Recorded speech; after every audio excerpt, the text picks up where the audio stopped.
kids improve and understand mathematics and achieve at mathematics and in school. So on the handout that you picked up if you came to a math session, the very first page was a page of word problems. The reason this is here is for you to learn how to ask word problems of your own kids.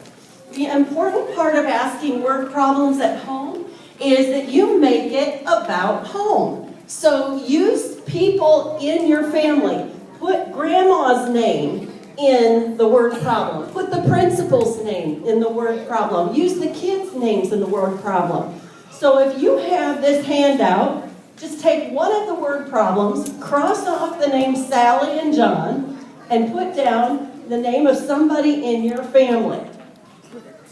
Now, not only can you change the names, you change the size of the numbers. So, if 4 and 6 is way too easy for your kids, you can change it to 400 and 600, or $4 and $6, or 4 million and 6 million.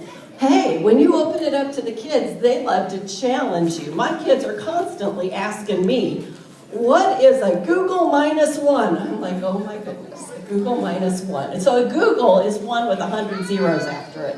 Thanks to my sister-in-law for telling my kids. So I constantly get questions about a Google. And I don't always know the answer, do I? Next, what else can you change about the problems? Well, these problems are about rocks.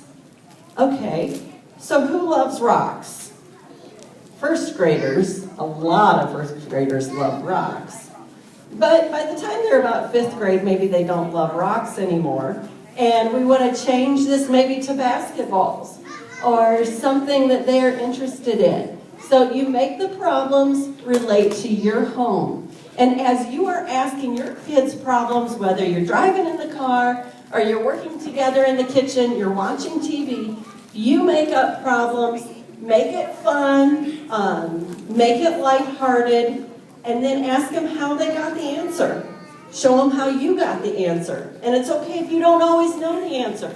Sometimes I have to sit down and pull out the calculator, heaven forbid, but sometimes I do, because my kids like to challenge me on problems. Cooking is an awesome place to bring in fractions. That's something that we do constantly. So, and the more you do that at home, the more that you will be preparing your children, not just for life, but for that big test. At the end of the year, if you've been working on the word problems at home about your life, that's going to make it easier for when they get to the testing scenarios and when they get to those concepts in school. And we have research, evidence about the MAPS program, that when the students learn things here at MAPS, they are connecting things at home. Then when they start learning it at school, they're much more confident to have their hand in the air and connect that prior learning. It's what you help them with to have that prior knowledge that the teachers can grab onto and really make hay in the classroom in terms of mathematical understanding. So, is that too hard to do? It takes a little bit of thought, but it's doable, and there's a template here. Now, if you go to the mapsfoundation.com website, I have more lists of problems. So if you like this list and that was helpful to you, you can go and find more here at the MAPS Foundation website. Click on Math Resources, and you can scroll down to where it says Word Problems. So I have a whole list of ones here that you can print out. There's a blank grid if you want to write your own problems. A great way to do it is pick out one of your kids' favorite books. Say it's a Dr. Seuss book of some kind, Green Eggs and Ham. Then read the book and then make up problems about green eggs and ham. And there's a blank grid here so you can write your own problems easily. And if you're like me, it helps to have the answers written down ahead of time, even though I could take the time to figure it out right then and there. Okay, so that's one great thing that parents can do to impact student achievement, is really work on those word problems. Now here are some other things on the handout that came around. I know this is too small for you to read, but it's on the handout. that says what parents can do, and we really worked at through MAPS, and parents developing these kinds of knowledge. So just improving your own math knowledge helps.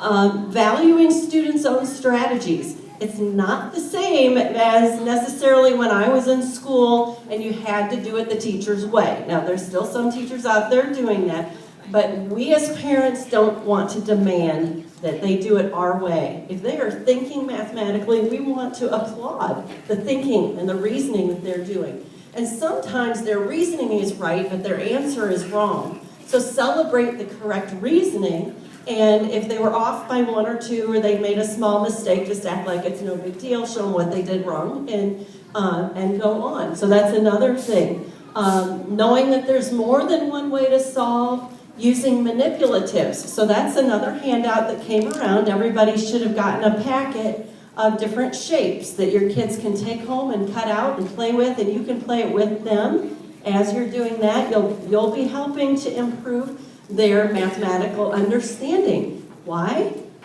They're engaging in math, but also they see it's important to mom and dad, or grandma and grandpa, whoever's really working with the kids, aunts, uncles. If it's important to you, then they tend to think it's important. And so you want to talk about math. Tell them how you use it in your everyday life. If you're doing a spreadsheet at home, let them sit on your lap and do it with you. If you're trying to figure out your budget for the month, talk about it with them. So just those things will help. And then finally, knowing how to support their learning process, that sometimes it's good for them to struggle. It's good for them to have to think. You don't want them to get to the point of tears, but it's okay. It's not bad if they don't know the answer right away. It's kind of like a puzzle. And so helping them to struggle through that and learning to persevere is a really important thing that we can do as parents. All right, well, what about some of the other things that can impact student achievement? So just simply serving breakfast has been, by research, linked to student achievement. So that's something that we can do. A huge thing is your happy home can build student achievement, because as students are secure in their home environment, it frees them up to learn at school. So if you would need assistance in this area, we have a number of resources available, again, on the MAPS Foundation website, some free things where you can search just many different issues, raising teens, raising young children, parenting ideas, relationship things. So many times it's easy to look at what isn't working in our families, but if we can look at what is positive and build on that and celebrate the successes, and as much as possible build a positive relationship with the other parent that is healthy for the children, with the caveat, we have to keep the kids safe. Teach them to yell and tell. Don't shove anything under the rug if it needs to come out. So that child's safety is a huge, huge piece. So you've got to be wise as a serpent, harmless as a dove in situations like that, and keep children first. Okay?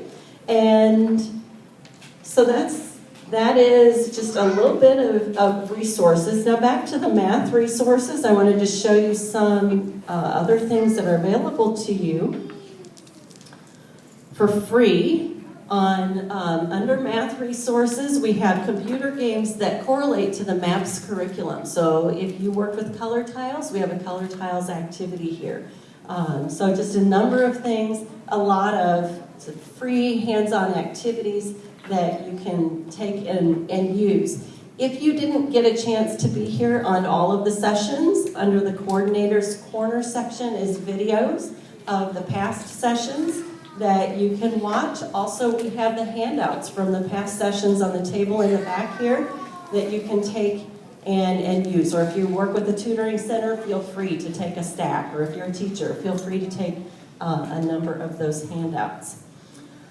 All right, so now we'd like to close off with handing out the certificates. Who would like to graduate from MAPS? All right, so we're going to go by table here. So let's just start with The first table, please come up with your whole family and stand with your families. So any families from the first table can come on up and stand together. And Ms. April, if you could get some family photos up here with the iPad, then we can put those on Facebook for families if you'd like to download it. So if you have anybody in your family is at this first table, come on up. Ma'am, I do.